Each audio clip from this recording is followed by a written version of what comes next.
Olá, sejam todos muito bem-vindos a mais um vídeo aqui do canal e hoje eu não vou falar sobre o Kybalion, nós não vamos dar seguimento sobre o estudo do livro O Kybalion.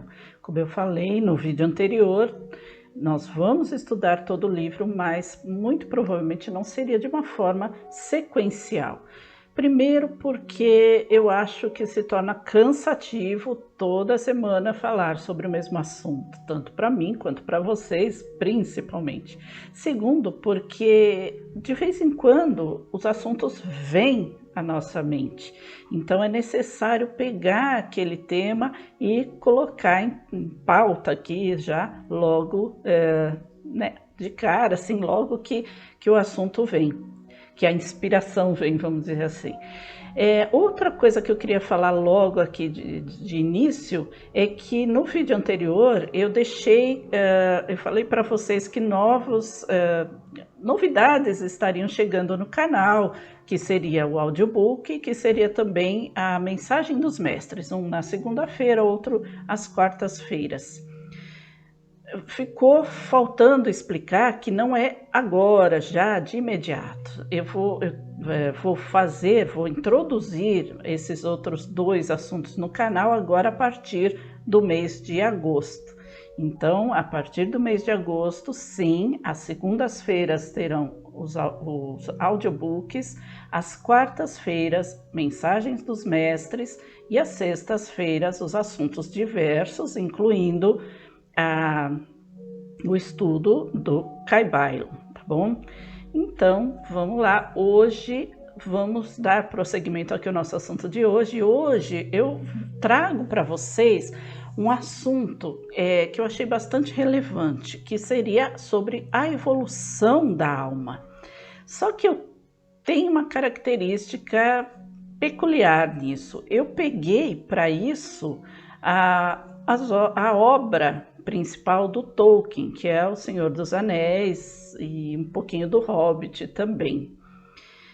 A relação que o Tolkien faz entre Cristo e Jung em sua obra. Na verdade, Tolkien era muito cristão. Ele tem uma história muito peculiar da vida dele. Eu já tenho um vídeo aqui no canal que eu mostro toda a história de vida dele.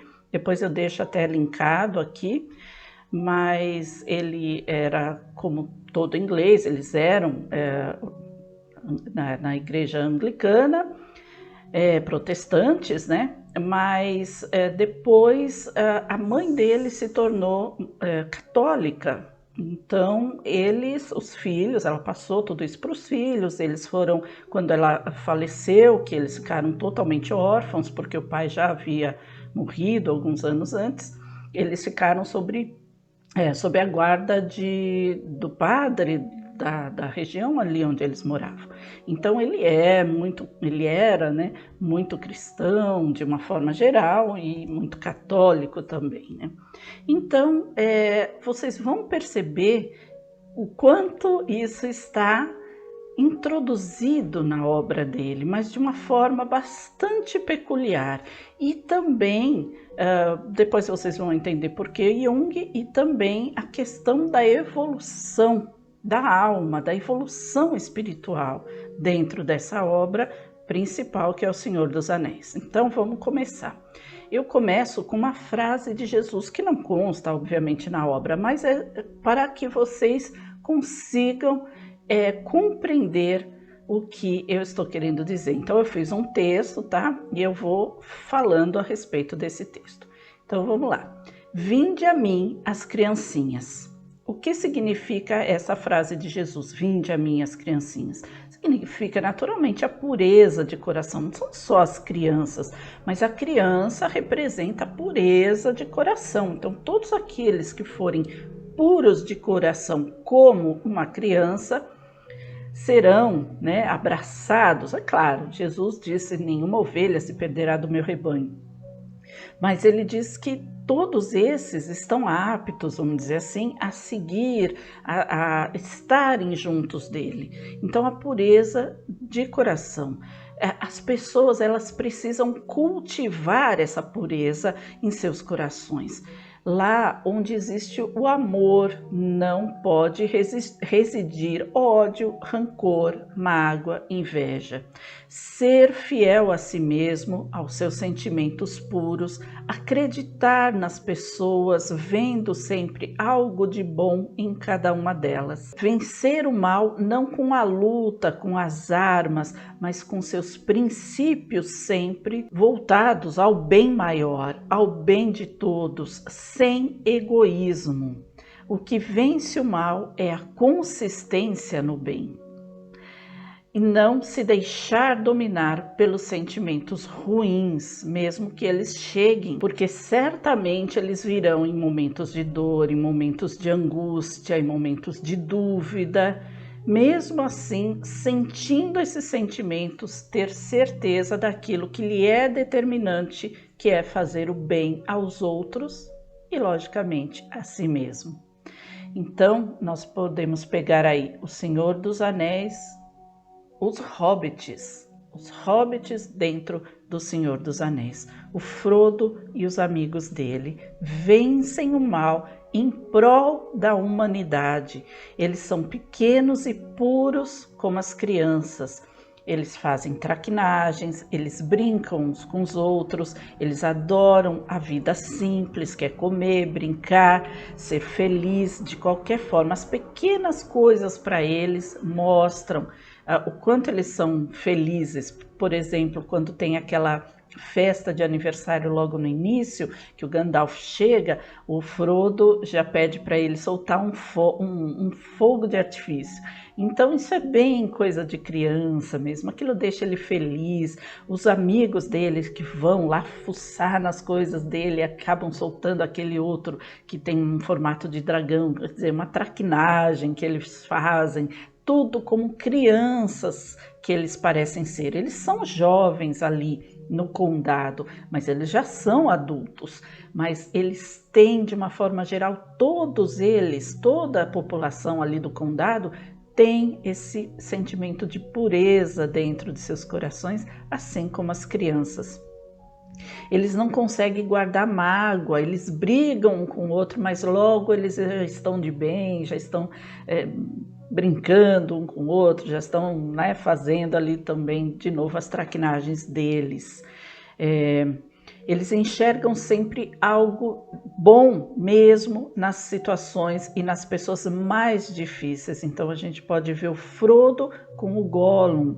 Ele sente, ele tem pena do Gollum, ele tem compaixão por aquilo que o Gollum se tornou, sabendo que o Gollum era um hobbit como eles.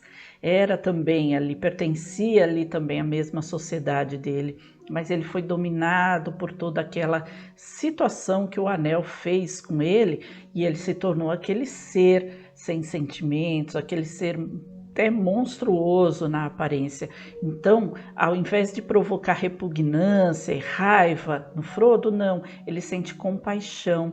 Ele se coloca no lugar dele, ele vê tudo aquilo, o fardo que foi, mas, claro, para o Gollum carregar o anel foi algo pessoal, foi algo egoísta da parte dele, mas transformou ele naquilo. Então ele sente pena, ao invés dele condenar a atitude do Gollum, ele sente pena, ele sente compaixão pelo que o mal produziu a ele. O Sam, por exemplo, ele também vê coisas boas, por mais que ele seja mais pé atrás com o Gollum, ele tem sempre aquele sentimento de que tudo vai dar certo, de que eles vão conseguir voltar para casa, de que quando eles voltarem para casa vão haver muita festa, que ele vai conseguir casar com a Rosinha, que é a pessoa que ele ama desde criança, que eles, os bardos, acho que vão fazer canções para eles, né?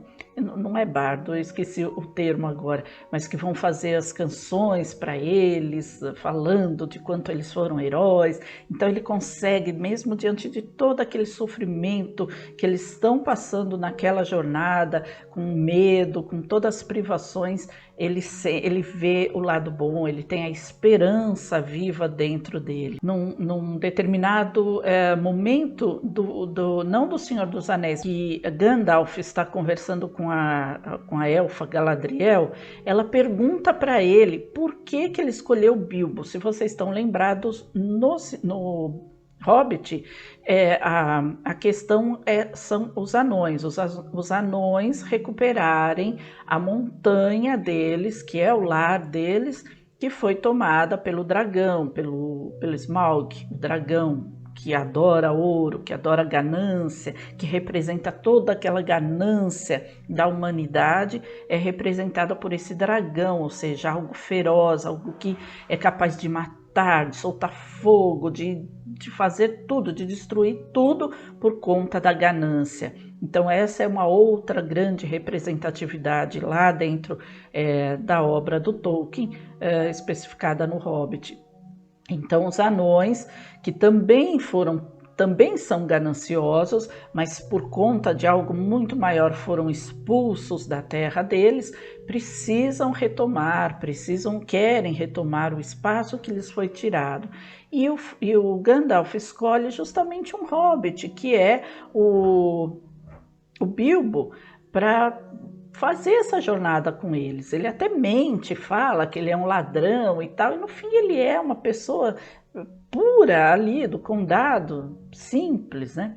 E aí ela pergunta para ele por que você escolheu, afinal de contas, o Bilbo, né? Esse hobbit tão inocente, tão, entre aspas, insignificante para uma jornada tão importante dessa.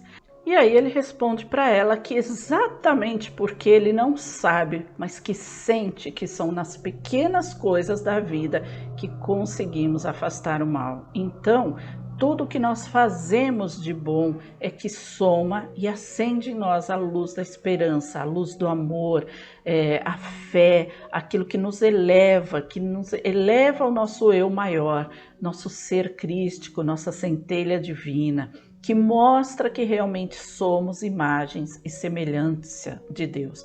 Muitas vezes nós ficamos esperando que aconteçam grandes coisas, grandes feitos para alterar nossa vida ou para alterar o mundo todo como nós vemos atualmente. Alguns esperam pela literal volta de Jesus. Algumas religiões pregam que Jesus vai voltar literalmente à Terra.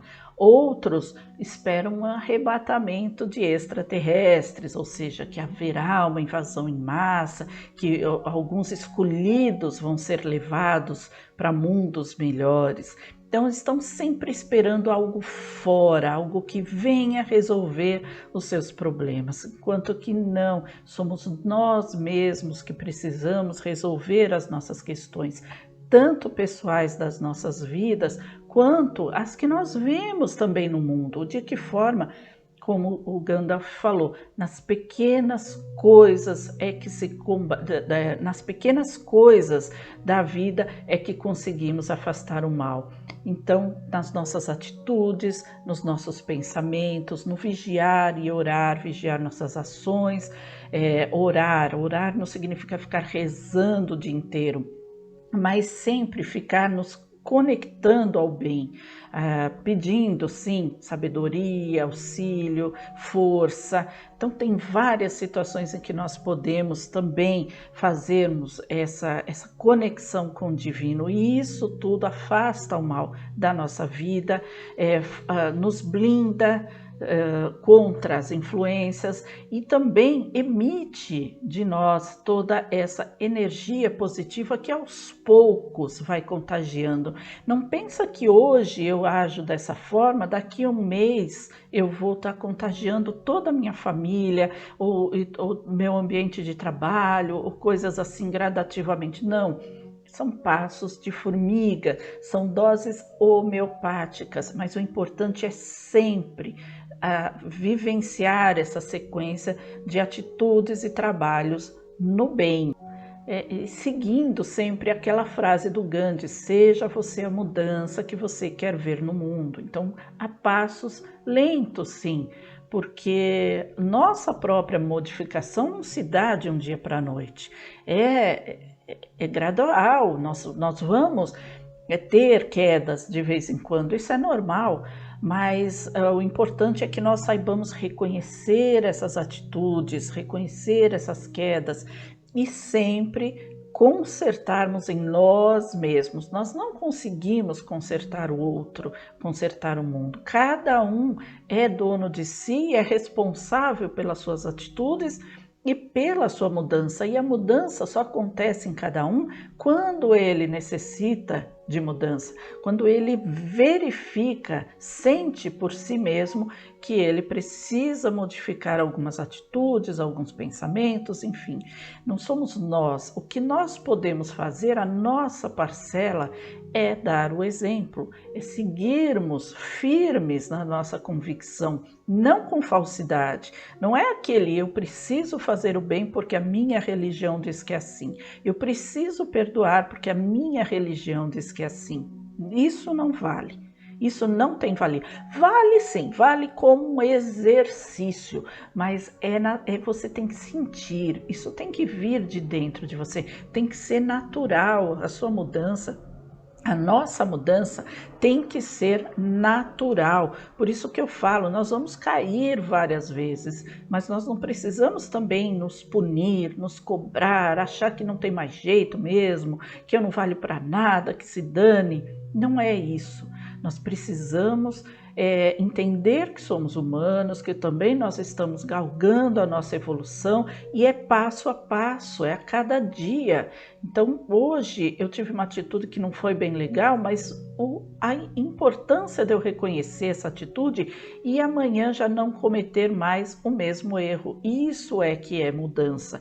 E aí eu vou naturalmente me modificando e não porque essa ou aquela teoria ou religião ou doutrina ou o que quer que seja disse que tem que ser assim, mas nem porque eu falei, nem porque outra pessoa qualquer falou, mas sim de cada um de nós, porque nós desejamos coisas boas, porque nós desejamos estar em um lugar melhor. Então vamos construir o nosso lugar. É a mesma coisa da nossa própria casa. Quando nós limpamos a casa, quando nós perfumamos o ambiente, porque nós queremos estar num lugar melhor. Então nós vamos fazendo, mas não é todo dia de repente que ela vai estar assim. Tem dias que você não vai estar com vontade de fazer uma faxina na casa ou, enfim, fazer algo que seja diferente.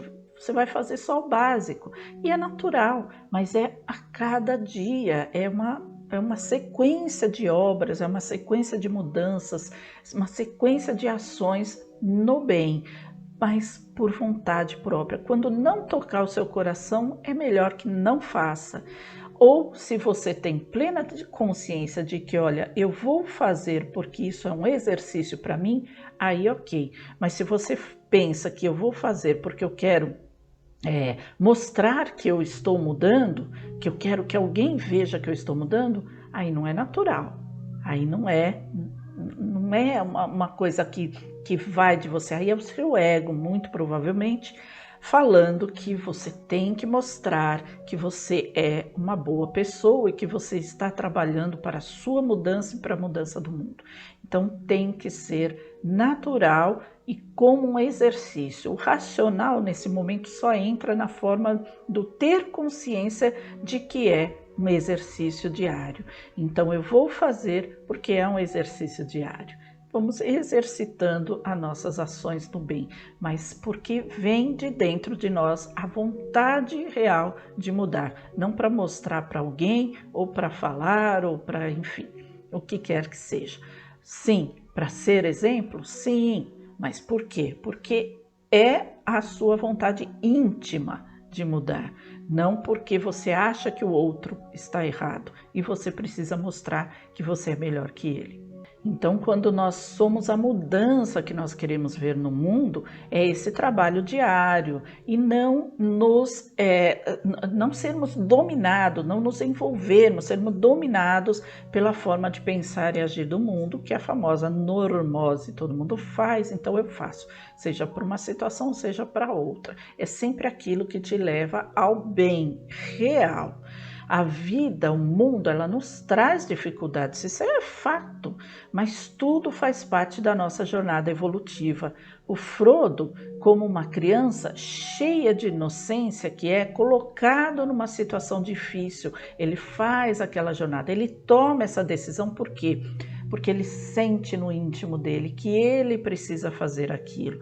Ele vê o que aquilo está causando ali no ambiente, ele sente no íntimo dele. Não foi essa aquela pessoa que falou, você que tem que fazer. Ele sentiu no íntimo dele que ele precisava fazer aquela jornada. Então ele foi colocado de uma certa forma, porque ele herdou o anel do tio dele, nessa jornada, mas é uma jornada evolutiva para ele. Ele saiu da zona de conforto dele e, ao invés de ficar reclamando das dificuldades, ele enfrenta todos os seus maiores medos e cresce, e ele se torna outra pessoa. A pureza ainda habita no coração dele, mas aquele lugar de conforto que é o condado não faz mais parte dele. Ele agora vê o mundo com outros olhos e a si mesmo também. Assim é com cada um de nós quando começamos a crescer. As coisas, as pessoas e as conversas que antes nos agradavam não fazem mais parte daquilo que nós nos tornamos. E da forma que nós começamos a enxergar o mundo, que passou de um lugar de brincadeiras e descanso, como trabalhar, pagar conta, comer, namorar, dormir, para uma visão de mundo onde eu devo e posso fazer a diferença. Então Frodo começou a ver o mundo daquela forma. Quando ele voltou para o condado, tudo estava assim, basicamente da mesma forma. Ele viveu lá por um tempo até que ele sentiu que aquilo não fazia mais parte dele. A Terra dos Imortais, que é para onde ele vai depois, que é junto com os elfos, né, e junto com o tio dele lá, o Bilbo, é o que representa para ele a realidade do mundo em que ele vive agora e que poucas pessoas conseguem enxergar, como no caso das pessoas do condado, que basicamente não se modificaram, mesmo tendo passado pelo horror da destruição pelo Saruman. No filme, aliás, não mostra isso, né? Só mostra como se fosse uma possibilidade na visão que a Galadriel mostra para ele. Mas no livro, sim, no livro, o Saruman, que é o mago branco que sucumbe ao olho de Sauron, ele destrói, ele manda lá os Uruquiais, ele manda todos ali destruir o condado, que é para que o Frodo desista da jornada dele, para que quando o Frodo soubesse disso, ele desistisse da jornada dele. Mas Galadriel mostra isso para ele, só que fala para ele, você só pode consertar isso se você acabar com o mal que existe ali, né? Ela fala de outras formas, claro. Então ele tem essa consciência, não adianta ele largar o que ele está fazendo e ir lá e consertar tudo aquilo, porque ele não vai conseguir consertar se o mal persistir ainda.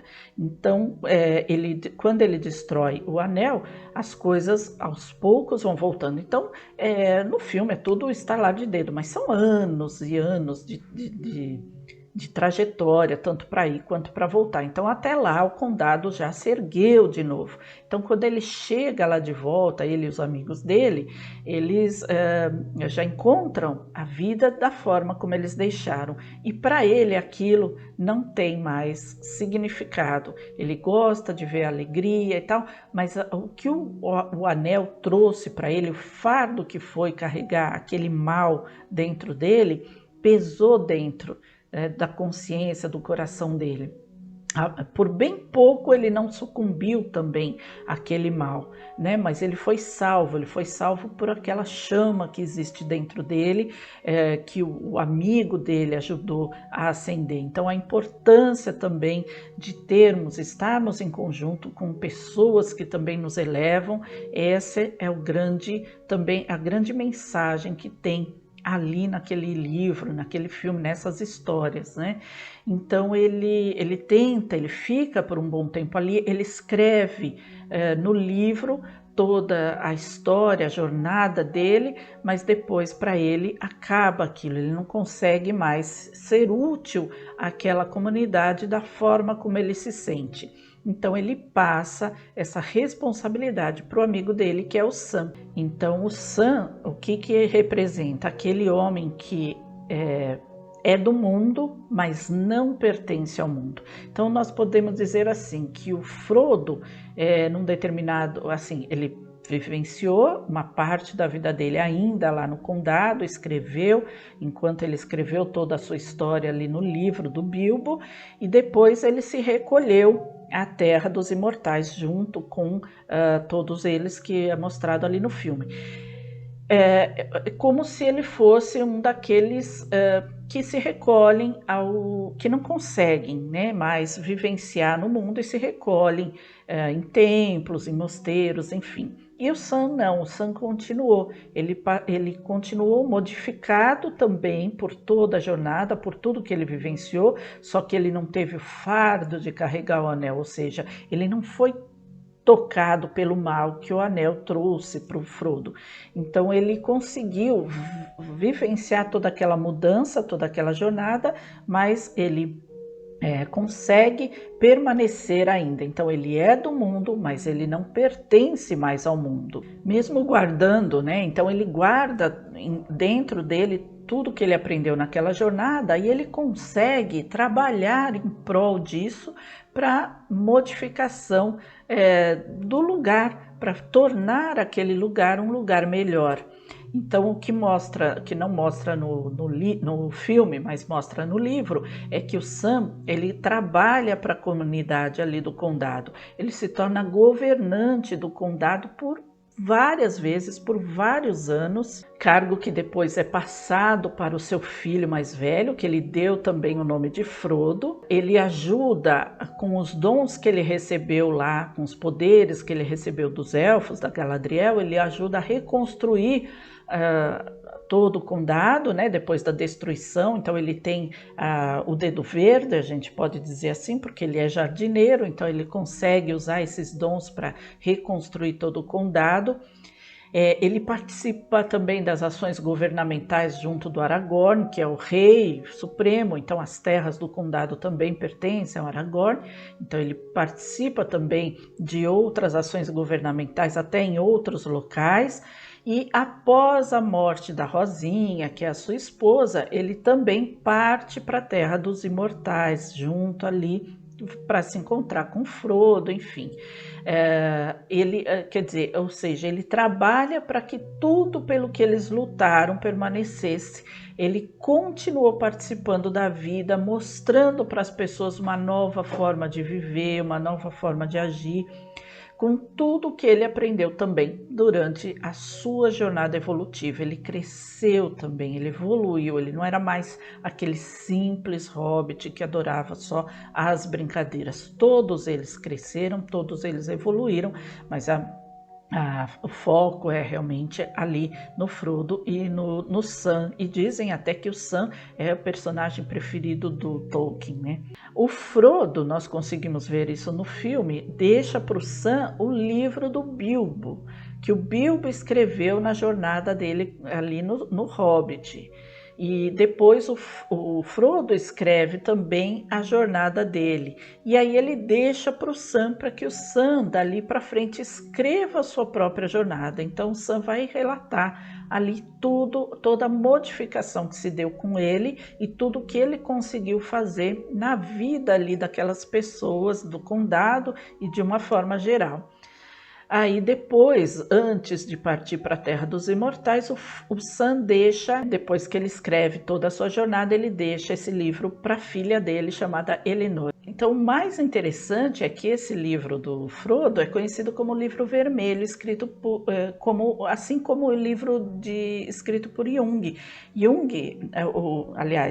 Tolkien escreveu a obra de 1937 a 1949 e o Jung escreveu seu livro vermelho de 1913 até aproximadamente 1930. E lá ele também deixou todos os seus registros, dos seus efeitos, o que ele chamou de confronto com o inconsciente, que ele faz uma viagem que ele tem diálogos com profetas do Antigo Testamento, ele presencia a própria crucificação de Cristo, ou seja, o que Jung faz ali é uma introspecção, uma viagem por exemplo, a vidas passadas, a viagens astrais. Bom, são várias situações que nós podemos colocar ali de todo esse confronto com o inconsciente dele. Nós sabemos que o inconsciente nada mais é do que tudo que está gravado no nosso registro akáshico, né? Nas nossas experiências espirituais como seres eternos.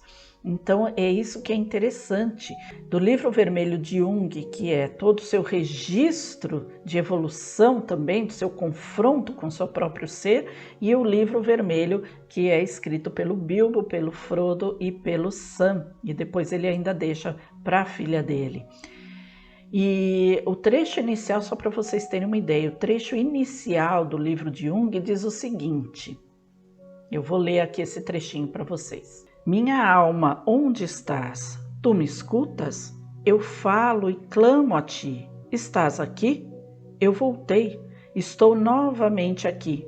Eu sacudi de meus pés o pó de todos os países e vim a ti. Estou contigo. Após muitos anos de longa peregrinação, voltei novamente a ti. E as pessoas, os estudiosos, comparam esse clamor, né, essas frases do Jung, esse clamor, até a invocação de Deus por Santo Agostinho, né, que se converteu ao cristianismo. Então é muito interessante, sendo Tolkien bastante cristão, citar esse livro vermelho do Jung, que tem essa referência também de uma jornada interior, de uma jornada evolutiva, que nada mais é do que acontece com os hobbits ali, desde o Bilbo até o Sam e todos os amigos deles, de uma forma geral por todo o condado, que acaba se modificando com tudo o que o Sam coloca ali. Então é uma jornada evolutiva, é uma jornada interior, é uma jornada para dentro de si mesmo, é uma jornada de consciência, né, de tudo que eles podem, de tudo que eles são capazes, de toda aquela pureza que eles não perdem, mas dentro daquela pureza eles consertam tudo que há de pior no mundo. É o mal consertado, né, afastado por cada obra mínima da vida, ou nas coisas pequenas, representada pela estatura pequena dos hobbits. Então, como nós podemos ver, tudo representa a evolução da alma humana, da consciência infinita ali nas obras do Tolkien. Não é simplesmente uma obra de ficção, de fantasia, para passar o tempo, para esquecer da realidade. É uma lição, é um aprendizado, é um crescimento, são coisas que nós podemos trazer para a nossa vida, para a nossa realidade e utilizar esses ensinamentos. É muito interessante, muito bom, e eu recomendo a todos vocês. Se não querem ler os livros porque são muitos e são bem extensos, pelo menos assistam aos filmes, é muito bom. Então é isso, gente, eu achei bem interessante trazer essa visão hoje aqui para vocês. Peço desculpas porque em algum momento eu mexi na câmera aqui, deve ter ficado diferente. Enfim, mas o que vale é tudo o que foi trazido aqui, que é um aprendizado para a gente, né? Então vamos entender que as obras, como eu falo sempre aqui, aquilo que é chamado de fantasia pode ter um grande aprendizado, principalmente em obras tão boas quanto essas que a gente pode ver aqui, como as obras do Tolkien, tá bom? Espero que vocês tenham gostado. Se gostaram, já sabem, curta, compartilham. Se não for inscrito, se inscreva no canal e pode deixar aqui seus comentários, se vocês gostam, se vocês já leram, se vocês entendem as obras dele dessa forma, tá bom? E é isso. Vou finalizando por hoje. Deixo sempre vocês com meu forte abraço, um grande beijo, muita paz, muita luz e até o próximo vídeo. Até lá!